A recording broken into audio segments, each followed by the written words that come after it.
بسم الله الرحمن الرحيم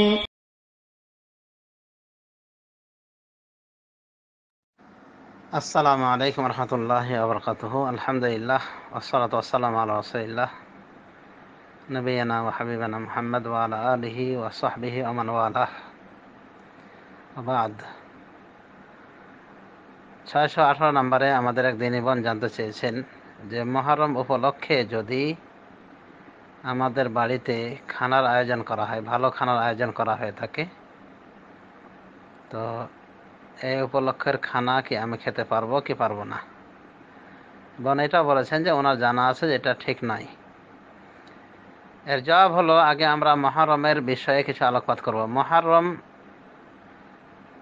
বিশেষ করে 10ই মুহররম, এই 10ই মুহররমে রোজা রাখলে রাসূলুল্লাহ সাল্লাল্লাহু আলাইহি ওয়াসাল্লাম বলেছেন বিগত এক সালের গুনাহের কাফারা হয়ে যায়, যা সহিহ মুসলিমের হাদিসে এসেছে। তো এটাই একটা ফজিলত। আর 10ই মুহররমকে কেন্দ্র করে যা কিছু করা হয়ে থাকে এটা বাদ দিয়ে তার সবগুলি বিদআত। 10ই মুহররম উপলক্ষে দুটি দল পাওয়া যায় যারা স্ববিরোধী, পরস্পর বিরোধী।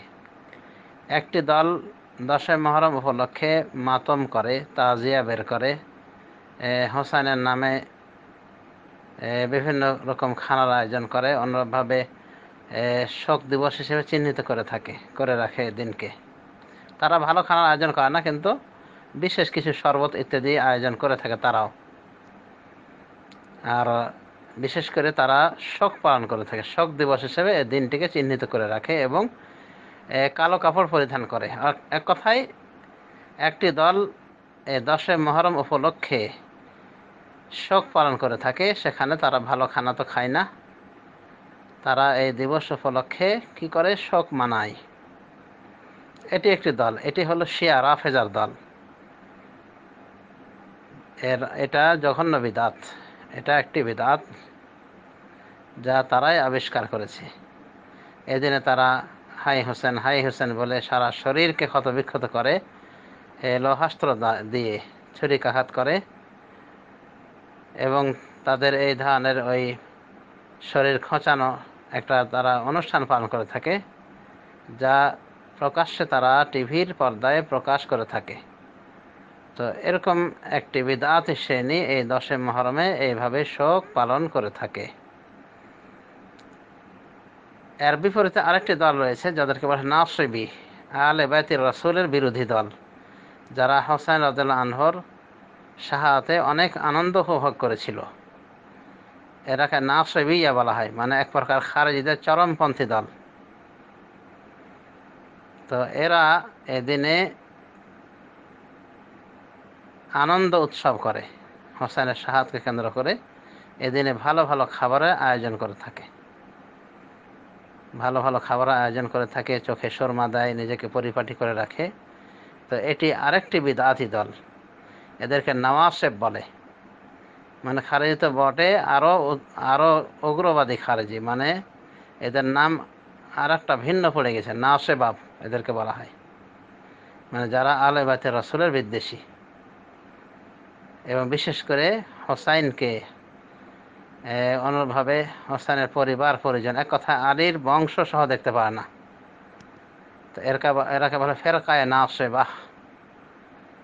তো এরাই ভালো ভালো খানার আয়োজন করে থাকে। আজও এই ফেরকার কিছু লোকের অস্তিত্ব আমরা দেখতে পাই। পাকিস্তান থেকে আমি নিজে দেখেছি, ফেসবুকে প্রকাশিত হয়েছে, এই গোমরা ফেরকা দলের সদস্যরা কি করেছে, মিছিল করতেছে আর বলছে ওবায়দুল্লাহ বিন জিয়াদকে শহীদ ঘোষণা দেওয়া হোক, ইয়াজিদকে শহীদ বলা হোক, এভাবে মিছিল করছে, মানে সরকারিভাবে যেন এদের নাম শহীদ দেওয়া হয়। মানে ওবায়দুল্লাহ বিন জিয়াদ যে পাষণ্ড শয়তান কি করেছিল, হোসেন রাদিয়াল্লাহু আনহুকে যুদ্ধে জড়িয়ে যেতে বাধ্য করেছিল এবং তারই মাধ্যমে হোসেন রাদিয়াল্লাহু আনহুর মস্তক ছিন্নিত করা হয়েছিল, হত্যা করা হয়েছিল তাকে।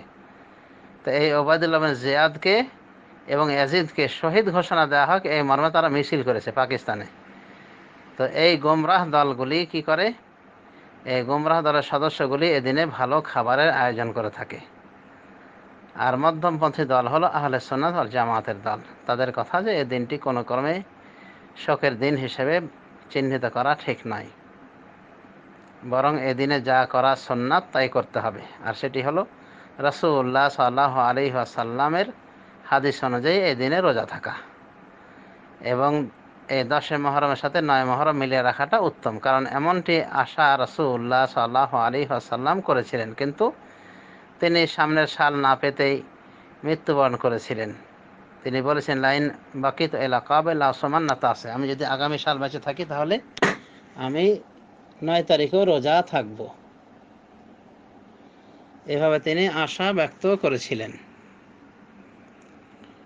তবে তিনি পাননি, তার আগেই মারা গিয়েছেন। ওই আগের সাল পাননি, অগ্রিম সাল, সামনের সাল না আসতে তিনি মারা গিয়েছিলেন।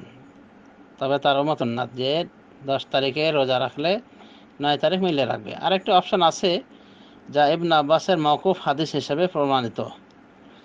তিনি বলেন যে তোমরা রোজা রাখো, আশুরা রোজা রাখো, আর ইহুদিদের বিরোধিতা করো। সুমু ইয়ামান ক্বাবলাহু আও বা'দাহু, সুমু ইয়ামান ক্বাবলাহু আও বা'দাহু। তিনি বলছেন ইহুদিদের বিরোধিতা করো আর আশুরা রোজা রাখো, আর এই রোজা রাখতে গিয়ে একটা দিন হয় আশুরার সাথে মিলিয়ে রাখো, একদিন আগে অথবা একদিন পরে, এভাবে বলেছেন। এবং হাদিসটি মুসনাদ আহমদে সহিহ ইবনে খুজাইমা এসেছে। তবে এটি ইবনে আব্বাসের ব্যক্তিগত ফতোয়া হিসেবে প্রসিদ্ধ, বিশুদ্ধ, নবী সাল্লাল্লাহু আলাইহি ওয়াসাল্লাম হাদিস হিসেবে বর্ণিত হয়েছে এই গ্রন্থগুলিতে, কিন্তু এটা সঠিক নয়। ইবনে আব্বাসের ফতোয়া হিসেবে সঠিক, তাই আমরা বলবো যে ইবনে আব্বাসের এই ফতোয়া হিসেবে 9 তারিখে যদি কেউ না রাখতে পারে, 10 তারিখের সাথে 11 তারিখ মিলিয়ে রাখলেও আদায় হয়ে যাবে। তো এগুলি হলো সুন্নাহ, এগুলি হলো শরিয়া সম্মত আমল। আর এর বাইরে যা কিছু করে এই দুই প্রকার বেদাতি গ্রুপ, তার সবই গর্হিত। সুতরাং আহলে সুন্নাহ ওয়াল জামাতের মানহাজে থাকতে হলে কিছুই করা লাগবে না, শুধুমাত্র এই রোজা রাখা ছাড়া আর কিছু নাই। এই রোজাটাই রাখা লাগবে, রোজাটাই রাখা উচিত। তবু এই রোজা ফরজ রোজা নয়, নফল রোজা রাখলে নেকি রয়েছে, বিগত 1 সালের গুনাহ মাফ হবে। আর যদি কেউ না রাখে তাহলে কোনো গুনাহ বর্তাবে না, তবে নেকি থেকে বঞ্চিত হলো। এতটুকু আমরা বলবো। তো এটাই হলো আহলে সুন্নাহ ওয়াল জামাতের পথের অনুসরণ। সুতরাং এই বোনকে বলবো যে খানা তৈরি করা হয়েছে, যদি বিদ্যার্থীদের আকীদা অনুযায়ী এভাবে তৈরি করা হয়, তাহলে এটি গর্হিত খানায় শরীক না হওয়া উচিত। অন্য কিছু খেয়ে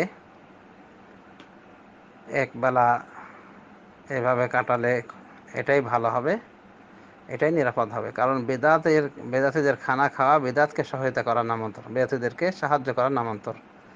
আর ইসলামিক ল হলো, আল্লাহ বলেছেন ওয়া তাআওয়ানু আলাল বিররি ওয়াত তাকওয়া, তোমরা নেকি এবং পরহেজগারিতার কাজে একে অপরকে সাহায্য করো।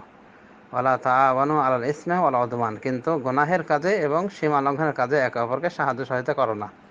তো এই জাতীয় বিদআতি খানা, কুসংস্কারাচ্ছন্ন খানা থেকে পেটকে হেফাজত রাখাই উচিত। এর মাধ্যমে কি হবে? আমলিগতভাবে প্রতিবাদ হবে। জবান দিয়ে তো প্রতিবাদ করতেই হবে, আমলগতভাবে প্রতিবাদ হবে যে এই জাতীয় খানা থেকে বিরত থাকা। এই জাতীয় খানা থেকে বিরত থাকার মাধ্যমে আমলিগত প্রতিবাদ হয়ে যায়। তো যদি এই খানা না খাওয়া হয়, এটাই হবে সর্বোত্তম এবং সব থেকে নিরাপদ। আশা করি বুঝতে পেরেছেন। ধন্যবাদ।